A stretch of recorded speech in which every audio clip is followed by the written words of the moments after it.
Est-ce qu'on ferait pas... Merde. Non, c'est bon. Est-ce qu'on ferait pas une petite vidéo aujourd'hui?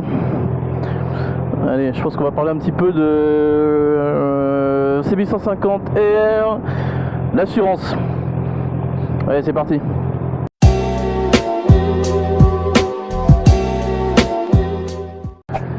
Alors, fin d'intro, assurance CB650R.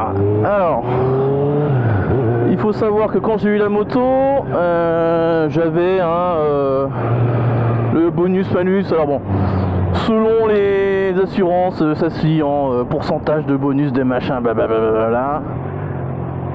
Moi, je suis à 0,76 exactement. Et de tête, j'étais à 0,85 quand je l'ai eu, donc il y a 1 an et demi. J'avais eu un accident de voiture, en l'occurrence, causé par quelqu'un, blablabla, machin, mais comme il n'y a pas de caméra, tac, c'est toi qui prends tout dans la gueule comme d'habitude.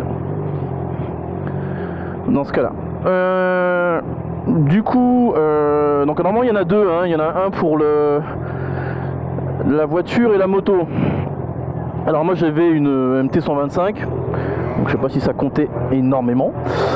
Ensuite j'ai eu la MT-07 chez AMV, mais je me suis fait voler la MT-07, donc bah, de toute façon elle était neuve, donc j'avais pris l'assurance touriste forcément, hein. Quand tu prends une moto neuve, vaut mieux, même si tu veux l'enlever 1 an après ou 2 ans après. Conseille de prendre quand même l'assurance tout risque, vu le prix que ça peut coûter. Donc, j'ai payé un MT-07, un truc comme quasiment 100 balles, en l'occurrence. Après, j'avais pris chez AMV, il y a différentes options pour la franchise, le remboursement de l'équipement, tout ça, machin, blablabla. Donc ça, typiquement, j'avais pris, donc ça faisait peut-être un peu monter la note. Donc, une fois que la moto a été volée, donc j'ai pris la CB650R et je suis arrivé, j'ai changé, du coup, j'ai pris Honda en fait. Parce que Honda, ils sont avec FMA Assurance, donc il y a un package, tout ça, donc je me suis dit, je vais pas me faire chier. Comme la MT-07, ils sont plutôt avec AMV, mais comme la plupart des concessionnaires, de toute façon. Et je me suis dit, bon, au moins, voilà, c'est compris dedans, et on se prend pas la tête. Donc pour une CB150R Honda 2500 km 2019, avec les 0, un peu, alors 0,85, je pense que c'était auto. Donc pas de sinistre dans les 3 ans moto, etc. Enfin les 3 ans. Alors sinistre, si, il y avait le vol. Du coup, ça compte comme un sinistre. Sinon c'est pas drôle. Et donc je paye 92 €.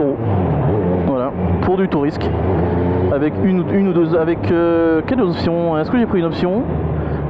Ouais, j'ai pas pris option équipement, etc. Enfin, l'équipement il a déjà plus d'1 an et demi, donc parfois plus d'1 an et demi. Oui. Pour le plus neuf, 1 an et demi. Pour le plus vieux, au moins 3 ans. Donc j'ai pas pris ces options un petit peu à la Montmelneux, en l'occurrence. Donc 92, qui est plutôt honnête. Mais d'ailleurs là, c'est pour la première année. Là, ça a baissé. Je suis à 88. Bon, la baisse. Pas non plus énorme, mais je trouve ça correct. Alors, je pense que d'autres vont me dire mais non, c'est pas possible, moi j'en paye 60. Alors maintenant j'aurai 39 ans aujourd'hui, donc avec mes 1 an et demi de MT125, 1 an de MT-07 avant de prendre l'assurance. Donc voilà, c'est pas non plus ça fait pas 5 ans que ça fait pas 5 ans que j'en fais, quoi. Donc finalement quand tes nouveaux permis, hein, que t'es 50-60 ans, alors j'imagine que quand tu rentres dans une certaine tranche d'âge, t'es plus à risque, hein, en l'occurrence tu es plus à risque. Ça, je vais y arriver. Je suis plus à risque parce que comme pour les prêts immobiliers, hein, 60 ans, si tu prends sur 25 ans, tu vas te faire aligner sur l'assurance décès, tout ça, machin, parce que parce que t'es vieux et que tu risques de claquer entre temps. Donc ça chiffre, voilà, c'est comme ça, c'est la life. Donc effectivement, moi je pense que c'est cher, mais par rapport à ce que j'ai eu, enfin le sinistre, le vol, plus l'accident en voiture, qui était tout pour ma pomme du coup, donc je pense que ça va. je pense qu'il y a pire. Donc pour l'instant je touche du bois, même si j'en ai pas là. J'ai pas d'autres sinistres, pas de vol, pas d'accident ni rien. Donc en espérant que je me casse pas la gueule quand j'irai tester la moto circuit Carole là. Et en plus d'ailleurs deux têtes. Bon, j'ai un doute sur la couverture en fait piste. Pour le coup. Alors, là c'est un monde que je connais un peu moins, donc là ça sera un essai pour débutants, donc on va pas non plus poser les genoux dans tous les sens, hein. Là, surtout avec cette moto là, il faut plutôt prendre une moto piste, c'est une moto que vous savez que elle va se casser la gueule, donc ça sert à rien de mettre 8000 € dedans, donc ouais, ça c'est encore autre chose. Donc voilà ce que je pouvais dire sur l'assurance, voilà, de manière très rapide.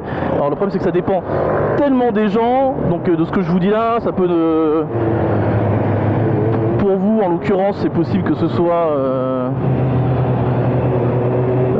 70 € ou 80, enfin voilà, il y a plusieurs facteurs, en tout cas si enfin un facteur année en tout cas d'expérience, d'année de permis plus précisément. Donc si vous êtes comme moi avec potentiellement un sinistre moto, un accident voiture full pour votre pomme, bon le mien il était à plus de 3 ans quand j'ai pris l'assurance moto, hein, donc j'ai déclaré pas de sinistre dans les moins de 3 ans, donc j'ose imaginer que ça joue ou pas. Donc voilà, ça vous donne un petit peu une idée de ce que je paye. Mais bon, le mieux c'est toujours pareil, hein, c'est de se renseigner auprès de soit de courtier, ce que j'ai jamais fait pour le coup, ou soit même aller sur chaque faire remplir le formulaire sur chacun, parce que j'ai déjà testé les furets ou ce genre de site, et des fois t'as pas les mêmes offres, hein, les mêmes offres qui ressortent, hein, c'est un peu bizarre, donc généralement j'en cible 2-3 qui ressortent du premier site de comparateur, et après j'en cherche un sur le net à la main et puis je compare quoi. C'est un peu plus long, mais au moins si vous êtes à 10 € près, ou des fois on peut même gagner 20 € selon les différentes aides ou les différentes formules. N'hésitez pas à faire ça. Voilà, merci de m'avoir écouté et je vous dis à plus tard pour une autre vidéo. Allez, salut, ciao.